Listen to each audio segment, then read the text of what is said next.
Good evening, everyone. It is now 7:01 p.m. I will call the Tuesday, July 18th, 2023 Board of Selectmen to order. All three selectmen are present, and we will begin with the Pledge of Allegiance.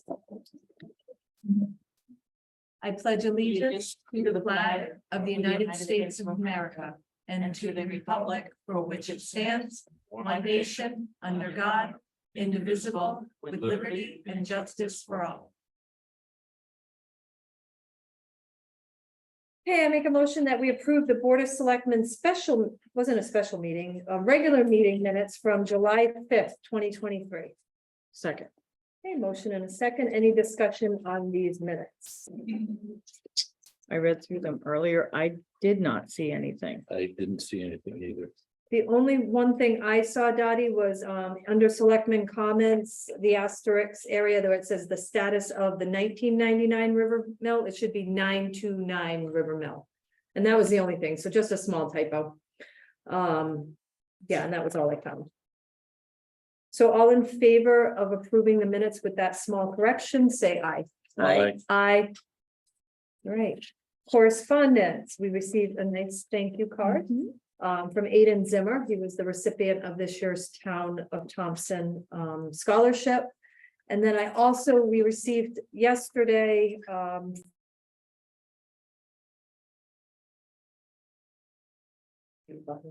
we received from Troop D the calls for June, the month of June. There was 182 calls of service in the Town of Thompson. Accidents were 10, investigations were 14. Burglaries 1, larcenies 1, non-reportable matters were 156. There were no DUIs, thankfully. Traffic citations were 12 and written warnings were 21. And that was from Lieutenant Cody. Any other correspondence to bring before the board this evening? I do not have anything. All right. Ken? Right, I don't either. So we will move on to agenda item 5, selectmen comments. Any selectmen comments at this time?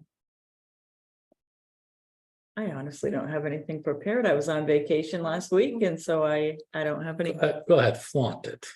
And you were on vacation. In the rain, tenting. Well, it was raining here too. In a tent. It's fun. It was. Just two quick things. I understand we do have somebody helping Terry out upstairs Yes, doing field inspections. yes. Just I don't know, make sure that he's covered Mhm. in case something happens on a job site. Because normally if we get Woodstock, Putnam or somebody, they're covered by their towns. Right.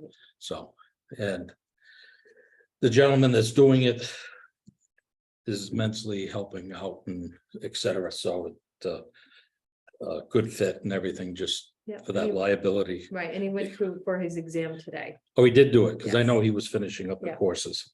So which is great. The only other thing I got is at the last concert, somebody did approach me and I can't remember the name of the person that lives over by Blaine Road. Mhm. We know we got the building fence that's down. Mhm. And I can't remember the last time we've seen Sean. Right. I don't even know if he's even in the area. Mhm. But they did express some concerns about, I guess, right at the bridge. Where the canal went over and so forth, that's wide open, that somebody, Yeah, we've Could- discussed doing guardrails. if we can do something even temporary till we get that done over Right. there. All right, happy. Because we do get foot traffic through there. Mhm. No, happy to look into that for sure. So. thank And you it's for great that we presenting got Joe here tonight Yeah. as well. it. Any other? Did you bring enough selectmen ink, Joe? comments? Did you bring enough ink? I can borrow one of your pens. I got brand new one right here. Go ahead. All right, the only thing I have to share with the public tonight is just tomorrow night is the presentation with developer John Gumpert. Members of the EPA, Deep will be represented as well as some of our state reps have been invited as well.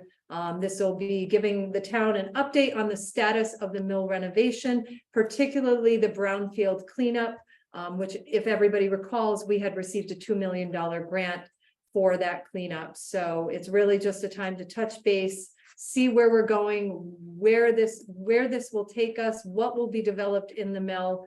I'm excited because it's really going to become, at some point, it's going to be a few years away before it's fully realized, but it really will be the centerpiece for town.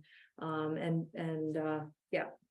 So come to the meeting tomorrow night at the Library Community Center at 6:30 p.m. So additionally, somehow I had left off an agenda item, which is why Joe is here. But I didn't, he's been preparing for it. He's been preparing to present to the Board of Selectmen, so I didn't want to not make it got added. So could we add to other business report from the Public Works Director? How long you want to stick around, Jeff?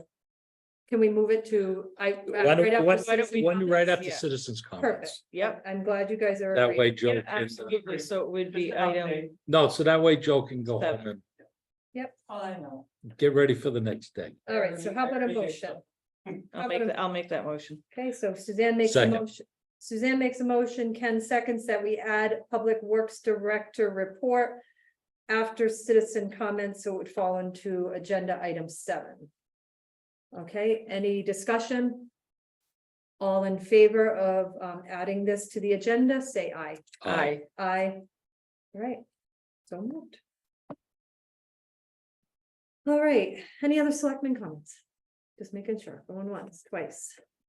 All right, I will open up the floor to citizen comments and happy to start with the virtual audience at this time. Any citizen comments, please unmute yourself and state your name and address. Ms. Valerie Clark. Oh, I forgot to say, Valerie, I'm sorry. Come back.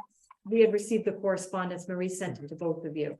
Yeah. Okay, all right. Your correspondence, Valerie, was sent to both selectmen today. I think that's where you might be going. So I apologize to everybody. We did receive correspondence from Valerie Clark yesterday, or I think it was Sunday night, through email. So Did that get printed? I can print it off for you. No, I don't. I'll read it off my All right. phone. Sorry, Valerie, go ahead. Okay, thanks. Valerie Clark, 105 Elm Road. I have 4 fairly quick items, and then I do want to talk about the letter. One is my repeated request that the calendar be brought up to date. The Conservation Commission did not meet this week. It doesn't have anything posted about that. And then my request again is regarding meeting conflicts, because my understanding is that the Conservation Commission is now meeting on the same night as the Planning and Zoning Commission regular meeting. So that forces citizens to make a choice, including the folks that serve on that commission. Okay. The next item is regarding the agenda for tonight. Two items actually. I see there's a cat ordinance proposal. I am absolutely opposed to any ordinance regarding spaying and neutering cats. Next is I noticed the multi-use trails request, and I'm wondering if, when that item comes up, if we could be provided with a map of what trails are being used in town. And then what you've all been waiting for is the letter. I wrote a letter Sunday night because of an incident that happened on Wednesday, July 12th. And I'll read the letter. I apologize. It's a little long. I'll go quickly. Hopefully it is upsetting enough and interesting enough to keep your attention. On Wednesday, July 23rd, I observed a pickup truck driving slowly up and down Alm Road and became concerned about the suspicious driving pattern on a back road in Thompson. It was a green truck with equipment in the back that looked like a tank and some hoses. I had finished the work I was doing, and so the timing on the truck's next pass coincided with my need to drive down Alm Road myself. As I followed the truck, I observed it stopping beside the gates to my hayfields, which is a behavior over the years I've come to recognize as poachers, scoping out deer herds so they can illegally hunt them at night on private property. My property is posted with no trespassing, no hunting signs. However, this fact is unimportant to deer poachers. The truck continued down Alm Road to Baker Road intersection. The truck failed to stop at the stop sign and used no turn signals to indicate they were returning right. Yet another sign of suspicious behavior and a disregard for the law. The truck sped up Baker Road toward Brandy Hill Road, and I decided to continue on to Baker Road to see if I could get a license plate to report the suspicious and illegal behavior to police. By the time I got to just before 60 Baker Road, I observed the truck had pulled over to the far right side of the road, stopped on a blind hill just past 60 Baker Road. Concerned about what they were doing, as well as being unable to pass them due to them blocking the road on a blind spot, I stopped my car just before the driveway at 60 Baker Road. We were likely the length of the house at that address apart. The weather lately has been quite warm, so I had my car windows and my sunroof open. A minute or so after I stopped my car, all of a sudden, with no warning, a spray began shooting out of the side of the truck onto the plants on the side of the road. Realizing this truck was probably dumping chemicals, I hurried to turn around on the road to get away and also to go home to report what I'd witnessed. At that time, the mist from the chemicals wafted into my car, and I breathed in a good amount of the mist before I realized that the mist had entered my car. I felt ill for the remainder of the day, coughing due to my lungs developing a mucus response to the chemicals, and having a very bad taste in my mouth that no type of liquid or food was able to clear. Washing my face, hands, and showering did not resolve the issue either. Upon returning home, I called the Thompson Highway Department and learned from Kelly Genest, Public Works aide, that the Highway Department had contracted to have the roadsides sprayed in town anywhere there were guardrails. Kelly said she believed they were also spraying poison ivy. I was given the telephone number for a man named Brent at M&J Vegetation. I spoke with Brent, who told me his company was spraying glyphosate. He confirmed the brand name is Roundup, and that they were spraying, quote, fences, unquote, and also for Japanese knotweed. He said I could call the town and request my properties not be sprayed, which I subsequently did, although it was too late for Baker Road, and I have since learned that it was too late for Ulm Road also. I was told that East Thompson Road would not be done. However, I see there is vegetation die-off from chemical treatment on the frontage I own on East Thompson Road, so my request was not honored by M&J. As my coughing was not abating, I began to become concerned about the exposure I'd received from this chemical. As an aside, I'm quite sure with all the television publicity, folks are well aware that Roundup is a carcinogen. This fact isn't pertinent to my lungs being affected by the mist that was sprayed while I was behind M&J's truck. The labeling, as well as Poison Control Center guidance for Roundup, clearly states any skin contact is dangerous and the product should not be inhaled. Due to my concern for the issues I was having with breathing, I called Brent again later in the afternoon to explain the situation with having breathed in the spray and ask what the recommended treatment is for this exposure. At that time, Brent accused me of lying and stated he would never turn on the spray with a car behind him, therefore this couldn't have happened to me. I explained I was merely asking what the treatment recommendation for this exposure was, and his response was to use water. Having the experience of the poor conversation with Brent, I checked the CDC and Poison Control Center recommendations, which stated that symptoms should recede within about 6 hours, and if they did not, a visit to the emergency room would be in order. Washing and drinking water are indeed the first aid recommendations, which were already done and in process. In addition to the known health hazards of Roundup, it is also an indiscriminate herbicide which kills all plants and is hazardous to wildlife and waterways. Today, July 16, which was Sunday, I see that the herbicide was heavily applied at the bridges over the rivers on East Thompson Road by the Speedway, as well as on Baker Road just before the road turns to gravel. This means the spray directly entered the waterways, which I feel is an irresponsible application of this chemical. I am requesting that the town of Thompson evaluate the necessity of using an environmentally hazardous chemical, Roundup, on its roadways. In the past, the town judiciously cut the vegetation on the roadsides, which worked well. I believe it would be in the best interest of the town, both environmentally as well as financially, and in protection of the health of its citizens, to return to the practice of cutting vegetation and discontinue the use of chemicals for vegetation management. As well, in my first phone conversation with Brent from M&J Vegetation, he explained that the reason they drive erratically up and down the roads is they are not given specific maps of where to treat, but told to just go find the spots themselves. This seems to be an extremely inefficient use of resources, when I think the town would already have knowledge of where its guardrails are located along its 96+ miles of roadway. Additionally, using Roundup to treat Japanese knotweed is not a one-time treatment. Several treatments are required at various stages of the plant's development, thus further expense and further application of dangerous chemicals. I also request that the town discontinue the use of Roundup for managing vegetative growth on any part of its roadsides, including for poison ivy.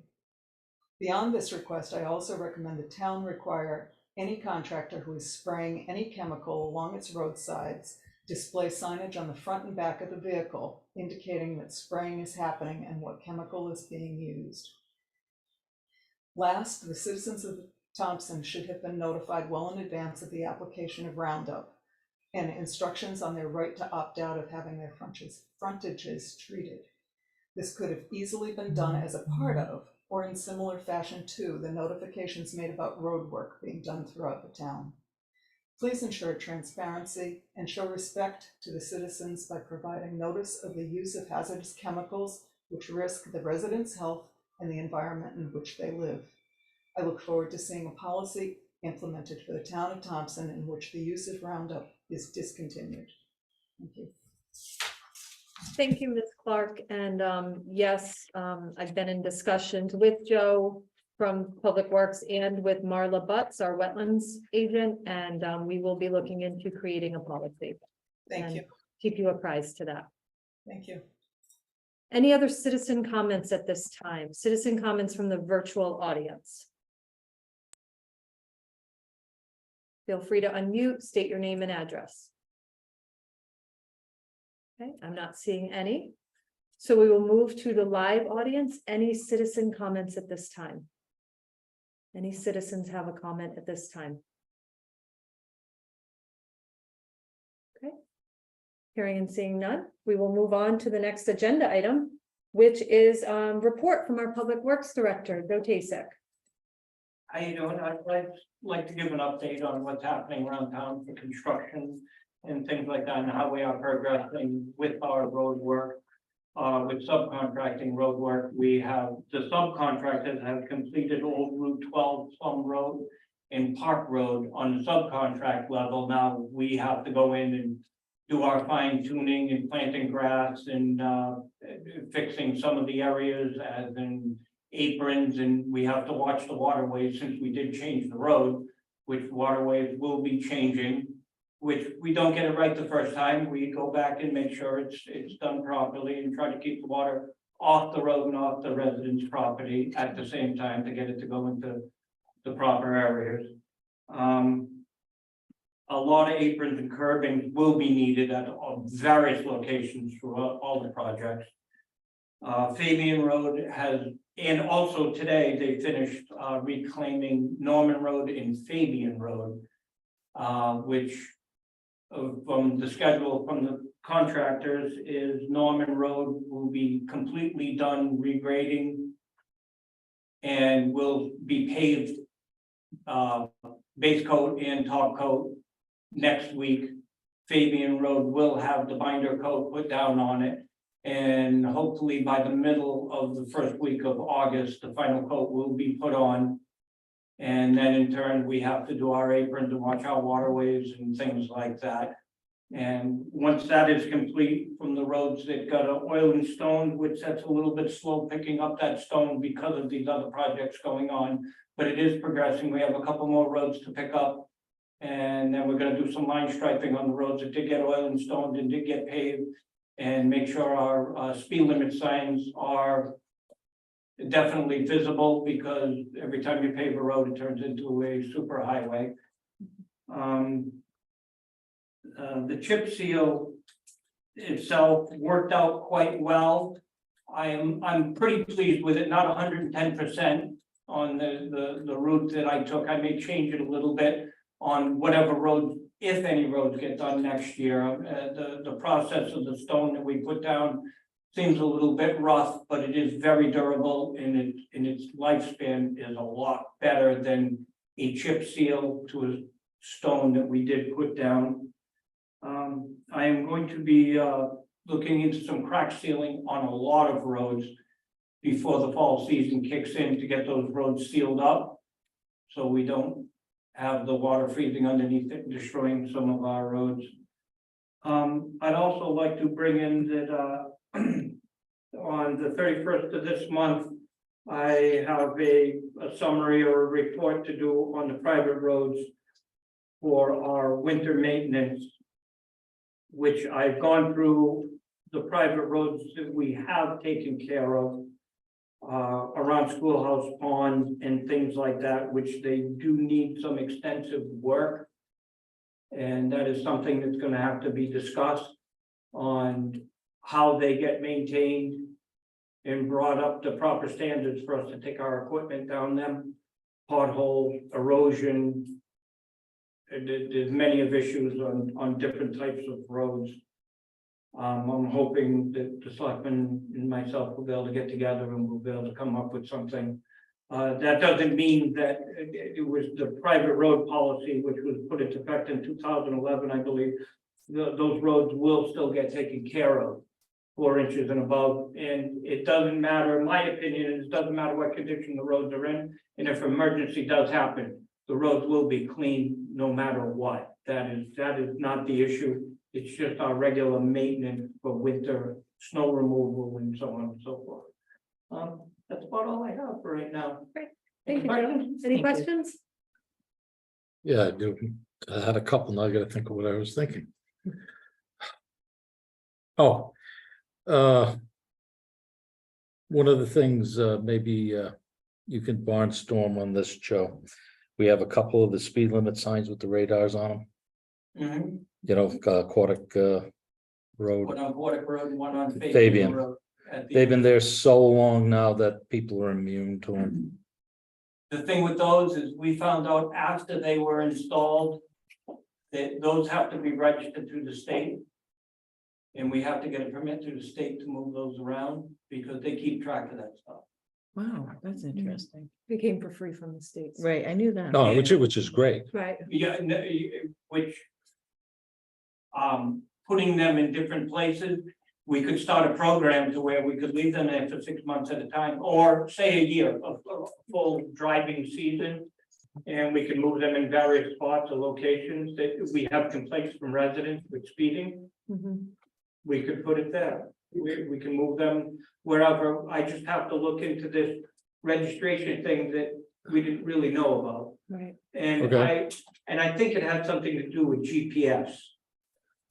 Well, I mean, I wouldn't move them every other day, but I mean, if we, like you said, every 6 months, every quarter, something like that. Yeah, Then they could make their adjustment and that way it keeps, pick certain key areas Yeah. for certain seasonal locations, not to pick on any business or anything.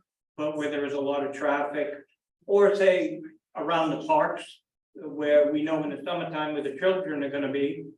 That would be a good place to put things like that. and we're gonna see a lot of speed picking up, especially with the roads With being the roads. redone. Like you said, they Exactly. become speedways. Exactly, once those roads are complete, and we are completed with our end of them with aprons and curbing and everything like that. I do want to update the signs, which I have the paperwork from you from years ago. For speed limit signs are judged on line of sight. And I know signs are signs, but we should get up to par on a lot of that stuff there. It is expensive, and every time I do a road. Excuse me, sorry, Joe. He's giving a report right now. Okay. Please, if you could just let him speak. Thank you. I'd like to, when we do a road, oil and stone, whether it be oil and stone, crack seal or repave. That we should update the signs if needed. Change them, but at least update them for their reflective ability and visibility.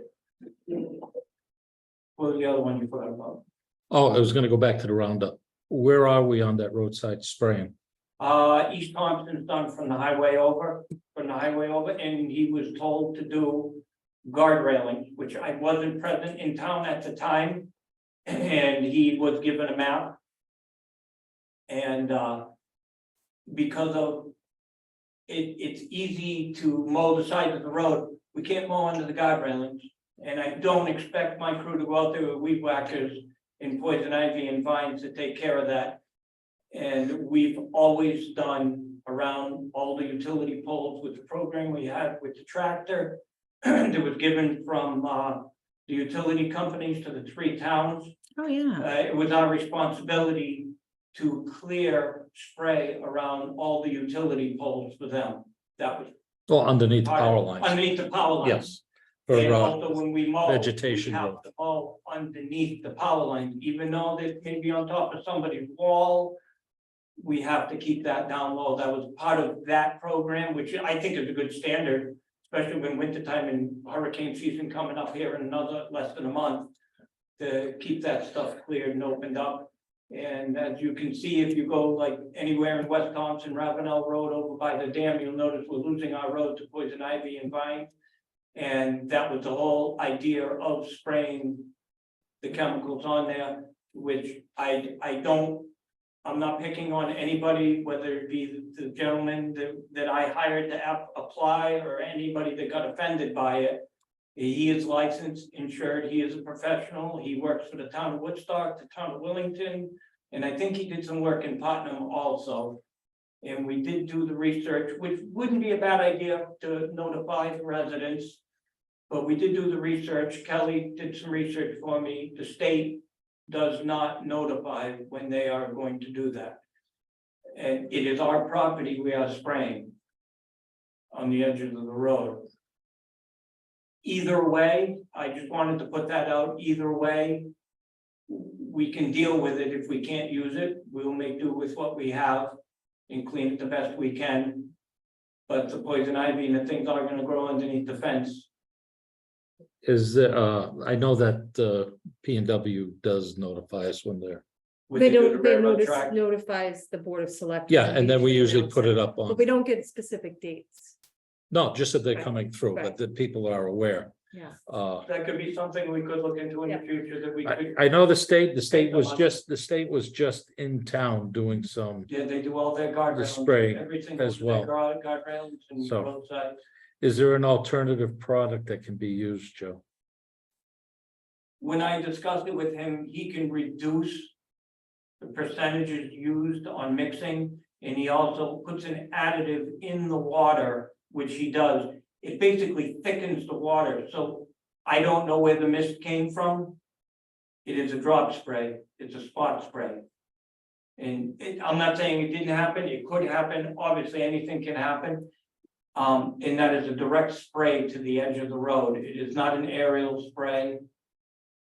And like Valerie Clark said, that like knotweed, you use Roundup on knotweed, but it's not a one-shot deal. For all the grass that grows and different things, poison ivy is a one-shot deal. Knotweed is a year-plus process to destroy that plant, and it has to be hit at key times. Like in the spring, now, and then in the fall. In the fall, it retracts back to the ground into the roots, and it takes that with it to destroy the roots. And you can dig that up all day long and it's gonna come back up again because it is a root system like strawberries will creep right across your lawn. Poison ivy, everybody knows that. We can probably do some more research and find out specific chemicals for specific plants. And maybe look into that and tail a lot more. The poison ivy, the edges of the road by the water, it was not directly shot into the water. It was shot at the roadside. So, and I mean, that's something that we will definitely have to investigate, look into and see what happened and why that happened. Yeah, if you could look into to see what an alternative may be. I mean, Absolutely. the roadside mowing takes care of it. I can't mow underneath the guardrail. No, as a matter of fact, as much as I hate to say it, and I never thought I would see this, but I've seen the state out there with weed whackers going underneath Some of the guardrails. some of the guardrails, and I, And definitely. Very road surprised. Absolutely, that's something we're gonna have to address, and something we may have to do. I'd hate to send the guys out on all the guardrails with weed whackers for half of the summer. they ain't gonna get any road work done. Yeah, exactly. And this season, It's been an outstanding growing season. And you can mow your lawn every week if you want this summer. So it's something we will have to look into, and with my budget, I can possibly look into making that part of the program where individuals, that is their job to watch key areas around watershed areas, wetland areas, to where we take care of that with weed whackers, and it has to be done manually and by hand. And let's not forget, so we're placing another demand on this department, and yet his summer help budget got cut in half. Right, No, Right, so, you know, I get it. Yeah, I'd like to reiterate that for the public. It's important to know that when these cuts are made, it impacts his ability to do a certain job, to send crews out there when he can't hire summer help. So this is the most efficient means for him to get that job done. And it's utilized by the state, it's utilized by the town of Woodstock, the town of Putnam, the same vendor. Still something we can look into a policy for, absolutely. And to make sure that we're maybe proactive in announcing and letting the public know. But Joe is faced with challenges when a department is continually cut. And I can also, it will take some time to make key maps for the certain areas where it can be done and where it can't be done. Right. Right. So. Something we could if maybe we do. hire a vendor, or we do go out and do it ourselves, which we use a Roundup material. That it is the same exact thing that you would buy at Tractor Supply to do around the utility poles and things like that, but then there will be areas that we can't do around utility poles, and it'll have to be manually taken care of. So, but we'll definitely look into a policy for that. Any other questions for Joe? Okay, thank you, Joe. thank you. All right, RFP, oh my God, I've got the bids in my office. Not there yet. The next thing on the agenda, so when you walk in, you'll see him on the chair, there's a stack, the chair next to Marie. I got the bid opening, sorry about that, The next, everyone. the next one The is next, bid oh, award. I know, but the one after that was the bids, Bids. so. You open the bids, yeah. Okay, so agenda item 8 now is RFP 65 Main Street Roof Bid Award. As you recall, we had only received one bid. It was reviewed by the committee that's overseeing this project. It says this correspondence is to formally recommend award of the contract for the roof replacement at 65 Main Street to Young Developers LLC for a negotiated contract price of $43,900. The project is funded through a grant award from the U.S. Small Business Administration. So yeah, I'll make the motion that we accept the recommendation of the committee to award it as requested. and I will second that recommendation. Any discussion? I do want to say that Young Developers is the same contractor that was working at the library. They did a phenomenal job there. And Allison has nothing but good things to say about the work they did and their timeliness. I think they just have this is some small work that's left to do to complete that project. And yeah, so I just wanted to share that about that contractor. If there's no further discussion, all in favor of approving the recommendation to award the contract for roof replacement to Young Developers, say aye. Aye. Aye. Aye. All right, 65 Main Street abatement and selective demolition, opening bids tonight. This is just going to be opening bids without reading off the amounts. We're just going to name the actual company and the address for the company. There's 5 bids total that came in.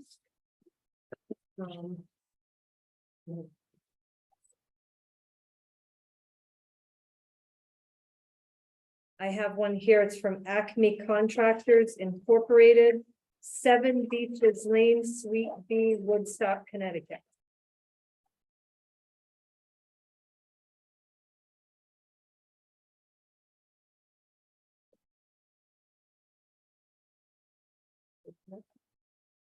And Suzanne, what is this?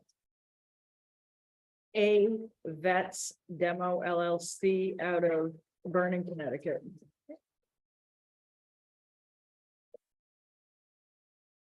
Is indeed active.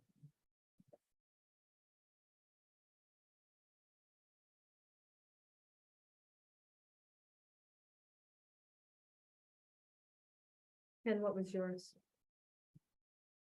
The Levy Enterprises, Inc. Out of Berlin, Connecticut. And this one is, I haven't opened it yet, it's Best Tech Environmental Services out of Ellington, Connecticut.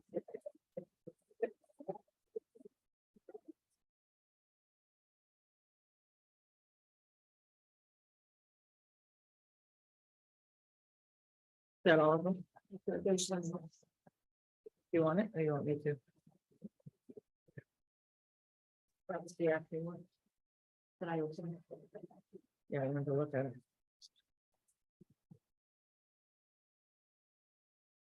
Keep it back.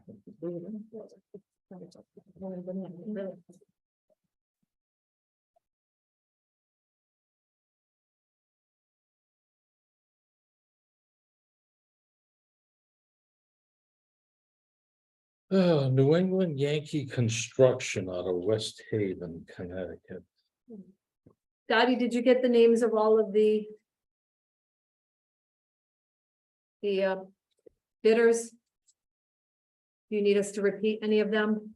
I could not catch the second one, started with a letter A. I think it was A Oh, that was a bit. Vets, VETS Demo LLC So, out of Vernon. oh, it's ACE, oh, so like a vet's demo, meaning like a veteran's demo? Is I that- think that's what it might be. So it's A space VETS demo LLC. So, Thank you. And the fourth one was best something. oh, that was my. Best tech or best tech, so it's BESTECH. Ellington, Connecticut. Thank you. You're welcome. All right, so these bids will be forwarded over for review with the committee overseeing the project, and we'll get a full report from them on, you know, the qualified bidders. All right, agenda item 9. Oh, actually, it's agenda item 10. Road use, Rymacon Relay Run, occurring Saturday, August 26, 2023. And I know Ms. Clark had asked. The Rymacon Relay runs through Rhode Island, Connecticut, and Massachusetts. As far as trails, it only runs on the airline trail. And then it spends most of the other time on road. Let me just look through this. East Hampton Road, Sandam Road, Lowell Davis Road, Sunset Hill Road, Thompson Road. So there's probably some trails connecting in between these. Exit trail and turn left onto Riverside Road. Then School Street in Putnam, Providence Street in Putnam, Kennedy Drive. Entering the Putnam River Trail. Continuing across Bridge Street, Rotary Park, and Exchange Zone number 6. Oh, and then there's more, okay. Southwest Main Street, back onto East Thompson Road, 193, Route 200. And then finishing on Kennedy Drive. So, but I'm happy to share that map This- with you, Valerie, if you wanted to see I it. got this here. This looks like it's running straight down the airline trail. Yeah, I think so. I think it is It good. just happens to go across Across the. Lowell Davis Sunset for 50 feet, whatever the width of the road is. Yeah, And then it dumps onto where the trail But the- ends. but it does get to Putnam. You can't get to Putnam on the airline trail, No, but it ends No. where we end in Mechanicsville, but it ends on Kennedy Drive. correct? But Right. in Thompson, it ends at Route 12 and then continues down Route 12. Mhm. to get into. The parking. maps are available. I can certainly share it. So this is, I haven't looked at it that closely. Yeah, I But just they've done quickly, this a couple of years and it's always a successful event. So it's saying Douglas State Forest to Rotary Park. So, that needs to go in that last packet. Oh, I'm sorry. I'm sorry, I did not realize you still had part of it. I thought you were pointing, I thought you had that No. map. I would not Still have happy. taken that away. just because Valerie asked for it, I have a second Did you look at the description other that I can send to you as well. So. All right, so with that. Is there a motion to approve the request for road use for the Rymacon Relay Road? So moved. I'll make the motion. Okay, Second. Suzanne has the motion, Ken has the second. Any further discussion? All in favor of approving the road use for the Rymacon Relay Run, say aye. Aye. Aye. Aye, and they did, you saw they had the insurance. Yes. And I'd say aye, so that motion passes. All right, reappointments, Agricultural Commission, within a term to expire August 1st, 2028. I make a motion that we reappoint Valerie Clark, Jonathan Eddy, and Daniel Kelly to the Agricultural Commission of the Town of Thompson. Term to expire August 1st, 2028. Second. Okay, motion and a second. Any discussion on these reappointments? All in favor? Aye. Aye. Aye. And that motion passes. All right, next agenda item is 12, smoking and vaping policy. In the past, there had been a smoking policy quite a few years ago, I believe. But now we have to deal with vaping, we have to deal with cannabis use and the potential of that. Our Human Resources Director, Michelle DiMarinaro, created this draft for us to review tonight. I think it's important for the safety and health of our employees and the people that visit town hall. But Michelle, is there anything you want to share about the policy? Hello. This is just an update based on the responsible and equitable regulation of adult use cannabis law that went into effect back on October 1st, 2021. We've had some feedback in the town hall that we needed to update this policy because things have changed so rapidly in the last 5 years. So this is just an cumbersome policy that covers everything from, like Amy said, the smoking, the cannabis, the vaping, and it just updates in our buildings and our vehicles and our equipment. And it affects all of our town hall employees, all our visitors, customers and vendors, contractors, consultants, temporary employees or student interns. It's just a little bit more detailed. And it does also state that smoking and vaping is not permitted within 25 feet of any doorway on town premises. Michelle, is this what has the school done for their policy? The school policy's been in effect for a very long time. It is against, I think, federal law. I'm pretty sure that you can smoke anywhere on a school property. So this is just updating us. Obviously, there's no vaping. We all know that there's a vaping problem across the country with kids nowadays, but we are following the same policies pretty much. But with schools, you cannot smoke anywhere near their property at all. I will tell you that I drive by Mopfre Insurance, the big headquarters off of Joe Jenny Road, every morning, and I do see their employees actually having to walk to the town public sidewalk to smoke or vape. Any other questions from Michelle or myself? I think this is a valid policy that needs to be in place to make it clear. We have had some concerns raised about certain staff people vaping in their offices and certain staff people smoking in town vehicles. So this is what kind of alerted us to the fact that this was a policy that we should have in place and make clear that it should not be in public buildings. In fact, I think it's a state law too, Michelle, that there's not supposed to be vaping or smoking within municipal buildings. It is. Yeah. It's absolutely a state law, but this is just, really updating our policy to ensure that we are in compliance, and it also has a sign off for our employees as well, so that they understand the policy. This policy will be signed off by every person that works for us currently and going forward in a hiring packet. No, we did have a smoking policy, so this does update it. Absolutely. Do we have a copy of the old one? I don't know where the old one is, Michelle. Do you know where the old copy is? I have it, but I don't have it here. It is, actually, I believe it's in the town hall in my old policy book. Oh, really? Yes, I can email it to you guys. Yeah, I just wanted to see the changes that had been made and how it was written before. I'm It not was- questioning the need for it. I just wanted to see the changes and It was a very small policy. That it was.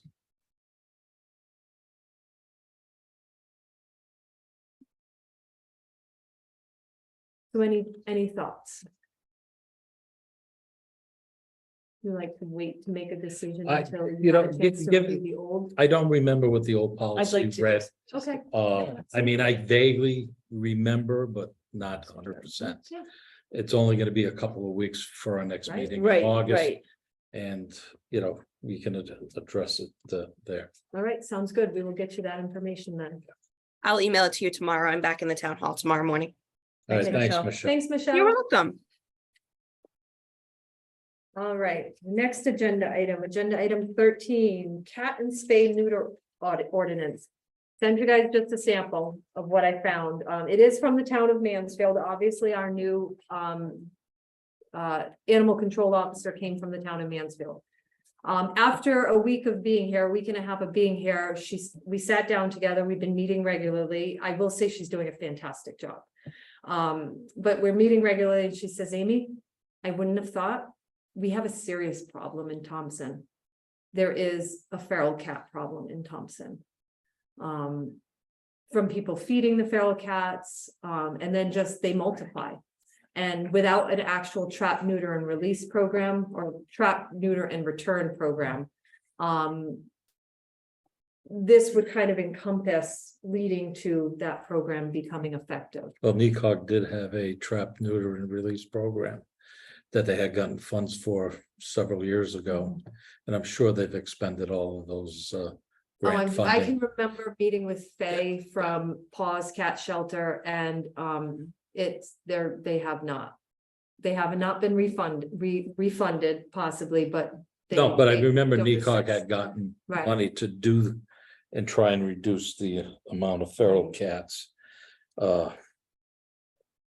So, Erin currently had 2 feral cats in the shelter that she brought to a facility to get spayed and neutered. So, it is a mission. She does see it as a problem, a very big problem. in Feral Thompson. It's cats just something to not think owned about. by anyone. Correct, but How is this going to address? how this addresses it is once you start feeding a cat by law, you take ownership of that cat.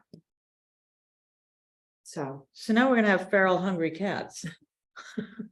I don't know. I'd like to have a it's little the more res- research. Oh, definitely. I would like to hear This some is opinions. this is Yeah, and just and the I'm not starting sure, point. I'm totally on board with I- this. So if somebody has to, yeah. And that's perfectly fine. It was just a concern that she brought up to me. She said that Mansfield had one, and I wanted to bring it to the board for consideration. I'm not pro or against it. I just think it's something that we could consider to potentially aid in the issue. Talk to Faye from Paws Cat Shelter, and most towns do not take responsibility. And cats, they are property when they're owned by somebody, and they are allowed to roam when they're feral. But it's becoming a larger problem than maybe Yeah, we know. but even your household cat, you have indoor household Yeah. cats that never go out, and you have. I've had cats, they're in and out all day and so forth, so Right. if And- you're responsible. If the board you decides that it's can not spray and- something you want to pursue, then that's fine. I see a lot of questions on this one for an Absolutely. ordinance. If it was anything, of cost. I thought maybe the ordinance review board could look into it, but I'll let you guys sit on it and think about it. If anything, I'd rather see us pursue some sort of funding to trap and relieve, trap, neuter, or. But we only spay have and one neuter. animal control officer. But you know what, we do I know, have, but don't it's we have a difficult. shelter, we have a something. On 193. No, we don't. That has been corrected a lot. Yeah, it's closed. Yeah. I- It's one, we have one animal control officer and statutorily she has to investigate and pick up feral cats. So it's going, I'm just saying it's going to be a burden on the program. So yes, if we could find money, but then it's still only one individual. I think as a community, remember Bob Barker? But as a community, we all should be taking the responsibility for the animals that are around us. We all should. So if I had a cat near me and I had the opportunity to catch it and have a heart trap and spayed or neutered, I would. Let's hope But it's I not don't your see neighbor's any, I cat. don't see any dogs near me. I mean, any cats near me. I don't, And feral cats are a problem in general. Yeah. It's extremely difficult to domesticate them. well, you Once- don't. Oh, You no. don't. No, people do try them. The two that Erin has at the shelter right now, that just came back from their surgeries today. She's putting a post out to hopefully find somebody that needs barn cats. Barn cats, and Yeah. that's a problem too. People will drop cats off at a barn, Yeah. just that's like, sad. oh, yeah, Very Yeah, they sad. abandon animals. exactly. Right. But just again, just from some food for thought, I'm neither for nor against. It just was brought up to me by Erin. She had extreme concern that this was going to be a large load on the program. But we can just put it to the side and maybe revisit it after Erin's been here for a while and we get a better. But you had, Better Grasp on, understanding. and she has a better understanding of, right, Yes, and Yeah. we'll have, she's also set up, just to let you know about the work that she's done. She's set up a system for recording all of her calls. She's going to be able to give very detailed reports to our Board of Finance because we know they were looking for those kind of reports. I know Bill Steglitz is thrilled with the work that she's doing and her abilities so far and yeah. well, so it's come up very in the excited. conversation with the Board of Selectmen as well. So. So I'm I'm more sure happy to hear that. she'll be reporting to us and. the Oh, I Board of would love to Finance have committee. that. Yeah. I would love to Absolutely. I have her think come in After a and, month or two and she's. yeah, every, she's got some every data to 6 share months or with us. something, Yeah. or, you know, when she's really in the role and been there for a while, I would love that. Excellent. All right, so that was that. Any other business to bring before the board tonight? Other business, nothing. Ken? Nothing. Okay. Nothing? Citizen comments. At this time, we will start with the live audience. Any citizen comments from the live audience? We're quiet tonight. Okay, virtual audience, any? Brian Lafredo. Hi, Amy. Just wanted to go back to the roadside spraying that was discussed earlier. I have no problem with the spraying being done. If you, as you might know, on Lowell Davis, on the skinny part of the road, we have that knotweed that basically takes over the road, and TPW is always trying to cut it back and spray it. I noticed that it was sprayed, or I assumed something happened because the leaves were all turning brown. My only request is if we do that, that the public is informed what roads are going to be done, because I walk my dog every day and my dog always goes to sniff the side of the road. Even if I try to pull him away, if a car comes, we have to go to the side of the road. Right. And I would hate to have him be licking or affected by chemical like Roundup. Duly noted. Thank you, Mr. Lafredo. They You're are- welcome. They are drawn to the polls to Yeah. mark the territories. Ms. Clark, Valerie Clark. Sorry, it's taking me a second.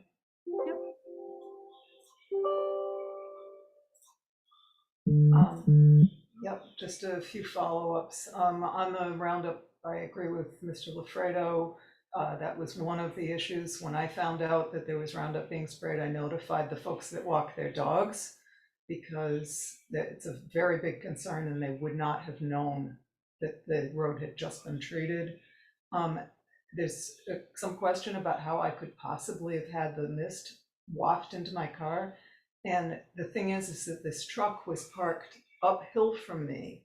Those hoses are at the top of the truck and they spray voluminous amounts. It's not like it's concentrated in one spot. It's a big, wide and long spray. And he was uphill and well above me. And I had my sunroof open. So it sprayed down. It was drawn down to where I was, as well as there was a wind.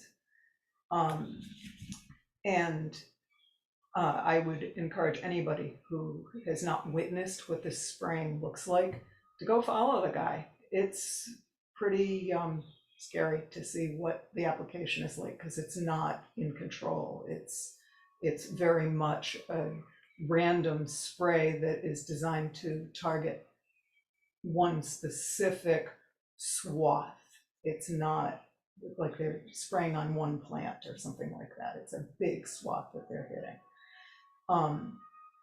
And as for how to maintain the guardrails in the areas that are hard to mow, I think you can also, I think there's plenty of citizens in town that have environmental concerns, and you could ask for volunteers.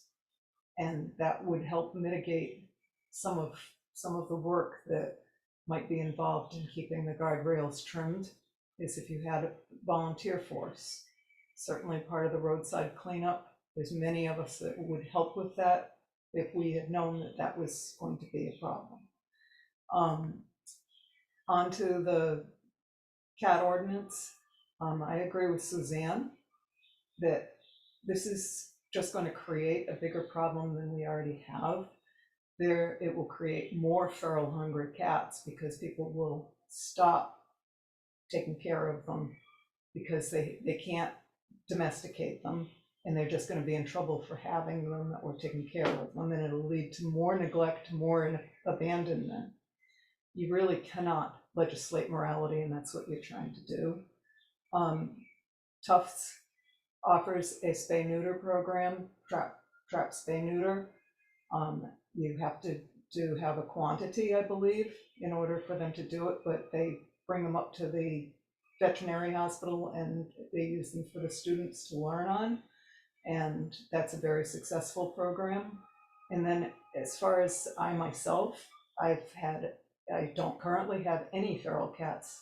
However, I have had in the last 10 years, a huge colony that showed up at my door, dropped kittens, and I trapped, spayed, neutered, vaccinated every single one of them and placed all the kittens in homes. And I know many people that do that. And that once that queen, who was probably responsible for the entire colony, once she was spayed, there were no more. And now we have none here. So when people are able, it's an expensive prospect, but when people are able to do it, and people do, it does take care of the colonies. And so I think having an ordinance would only create more work for the dog officer. And last, thank you for offering me the map. I'm very interested in looking at it. I was interested to hear what trails there were. My concern had been that, and I don't think it was this group, and I don't think I thought it was this group, but there are groups who have run trail events in town, and they've scheduled them across private property without asking for permission, and that's been an issue. They've asked the town for permission, but not the private property owners. And then thank you for the reappointment to the Agricultural Commission. As one of the original members of the Agricultural Commission, I appreciate being reappointed. Thank you. Great. Thanks for volunteering. Thanks, Valerie. And as Bob Barker would say, thank you for spaying and neutering your pets. I'm sorry, I just had to interject Good old that. Bob.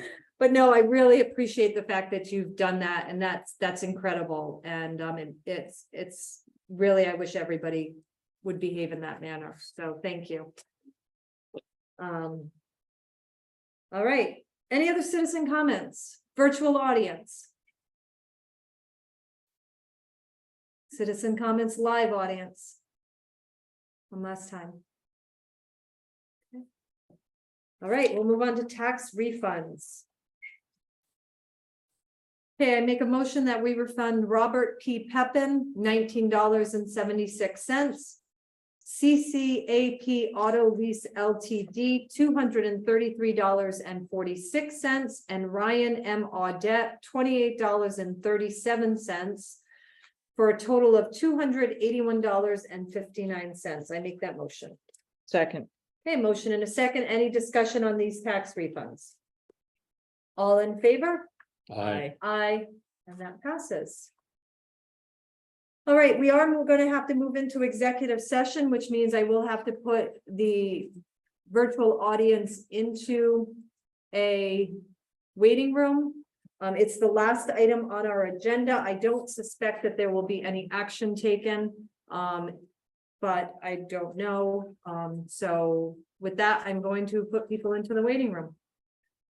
Well, first, So we need a motion to go into executive session for the purpose of discussion of salary of town hall employee. okay, so Second. make that motion. I did. Second, Okay, and we're going to bring Bill Steglitz and Michelle Jamarinaro Okay. into, Okay. if that's okay to add With that. the Board to of the- Yep. Selectmen and. With the Board of Michelle Selectmen, Michelle Jamarinaro, HR Director, and Bill Steglitz, Finance Director. Yep. Okay, so we have a motion and a second to go into executive session at 8:02 PM. All in favor, say aye. Aye. Aye. All right, we're moving into executive session. Dottie, I will let you know if there's any action taken, and if you wanted to stay in the waiting room, you could stay in the waiting room. Entirely up to you. Otherwise, I will let you know. Thank you. I probably will not wait. Okay. Oh, I just put Michelle. No, I didn't. I did. Dottie, no, but you're gonna, yes, can I, thank you very much for the mug. Yes, thank you. And Dottie, for the that. notebook, yeah, I'm a graduate of QVCC, so I really like that. I'm gonna hang on to it. thanks, Dottie. You're all. very welcome. Hold on to your mementos. Yes, that was very Yes. thoughtful. I forget remember. First time we've had to track them down. Listen to you, so it worked. Good name. Oh, let's put in Michelle in it. It's just because I did PTO before. I hate when dinner. Yeah. Get yourself the Jeffs. Your own Jeff. I'm just gonna go out and make sure I pull the pin so that we don't have anybody Are we, re-entering. who do we have? Just We just Michelle. have Hi, Michelle. That's Michelle. Michelle. Hello. We need to turn our volume down. It's loud. Some of them you can barely hear, others have better, yeah, microphones and it's loud. Suzanne Blake is adorable. Yeah, because you don't have to live with him. He was up in my office yesterday and my son was there and he was like just chatting with him. It was so cool. No, he's really good with kids, Yeah, he is. Was it? like Oh, Blake. You said you wanted that turned down? a little bit. You know what, I hate having my back to Michelle. You wanna already. turn on the I hate- Yeah, I may even start sitting in a different spot. Oh, so you can be, Yeah. well, if you sat right there, you could be seen. You won't be seen. I don't want to be So you don't want to be seen. Don't sit front. You just want to see Michelle? Yes, I feel, I was raised not to put you back with somebody like that, you know? All right, so. Here's our dilemma, and Michelle can expound on it. Tara could not make it today. She was part of our original discussion. It was Bill, myself, and Michelle, and Tara. When we hired Dan Malo as conservation agent, it was under the impression and the guise that eventually, because Marla, since I took this office, has talked about retiring. Marla's still hanging on. Dan is in the waiting because becoming a conservation / wetlands agent would mean a bump in salary for him. He's searching elsewhere. We all, well, Tara, myself in particular, because we work a little more closely with him, but Bill and Michelle also agreed that we don't want to lose him. I did not bring, he had given us a letter. Because we had heard that he might be searching elsewhere. The gist of it is, what we'd like to do is Because Marla's hanging on because she is rewriting or writing the wetlands regulations. We all, Tara, myself in particular, believe that we would like to give Marla the opportunity to finish those. But merge the position from conservation and wetlands, merge it into one and contract Marla to work outside of her wetland scope. Just on the wetlands regulations, because she said that's the only thing that's the only reason she's not retiring. That's just popped into my head as you said it.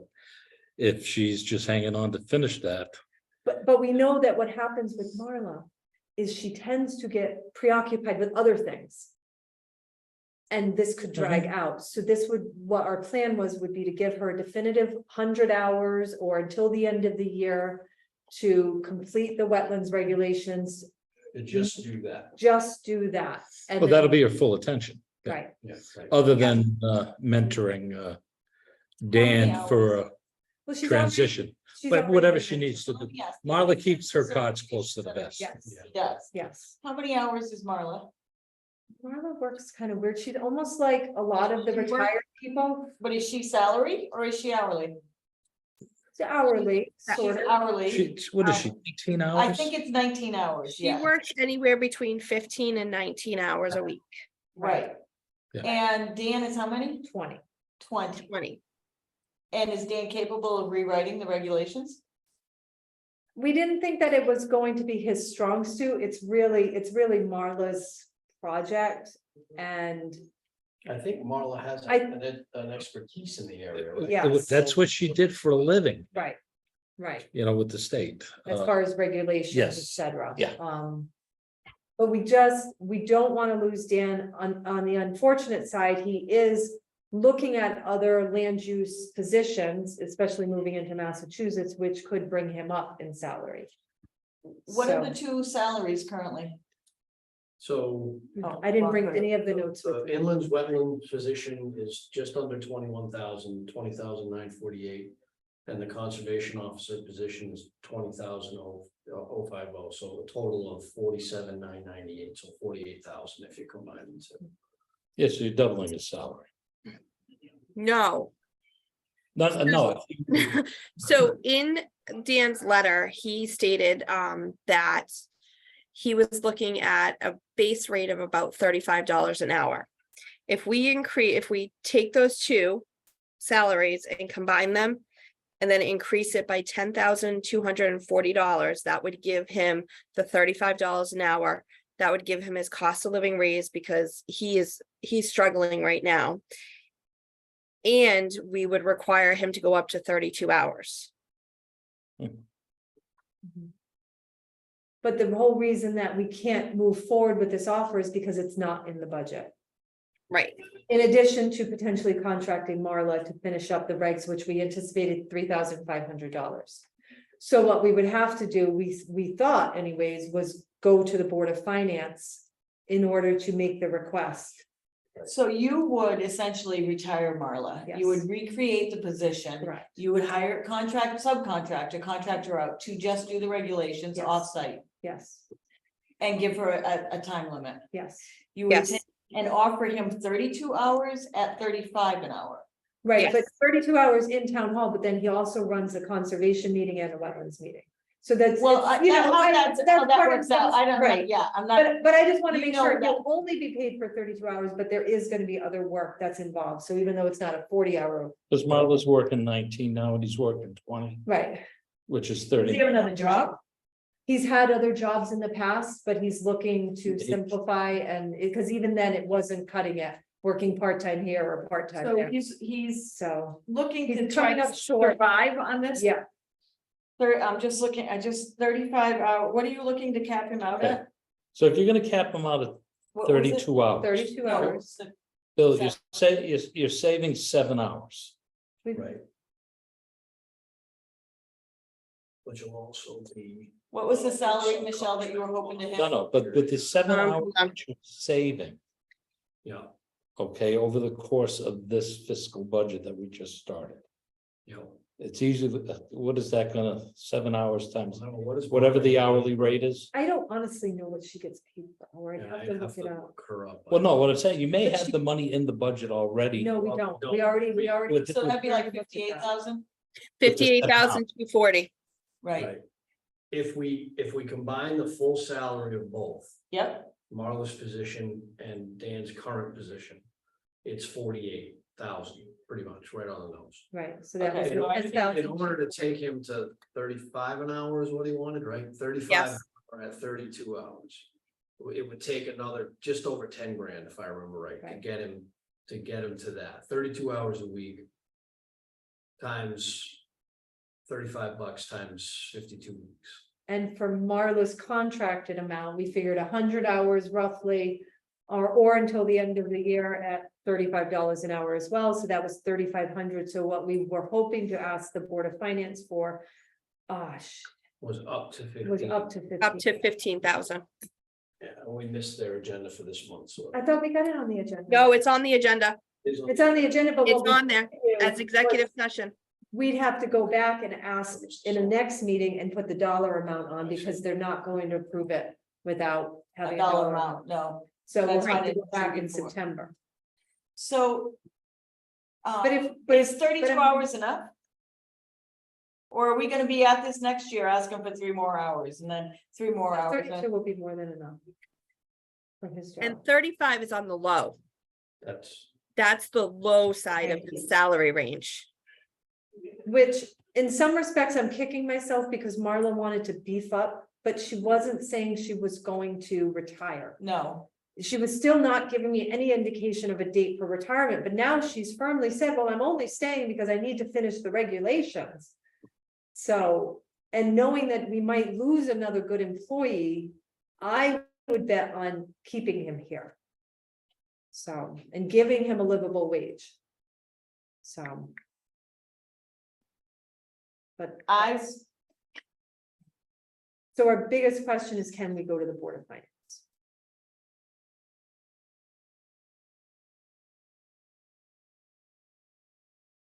I So would how much be more do we need now? concerned. That it was 35. just over 10,000, So I'm right? asking about the Michelle? hours. Yes. By an hour, maybe he'd accept that, but maybe 32 hours, maybe the whole package is not gonna be enough. And he's gonna have a better offer regardless. Well, Tira's had a conversation with him directly. When we heard that he had left Woodstock, his part-time in Woodstock and was searching. And it was, what can we do? What are you looking for? Okay, And that's what, so we have a specific letter from him stating his dilemma and what he's faced with and, yeah.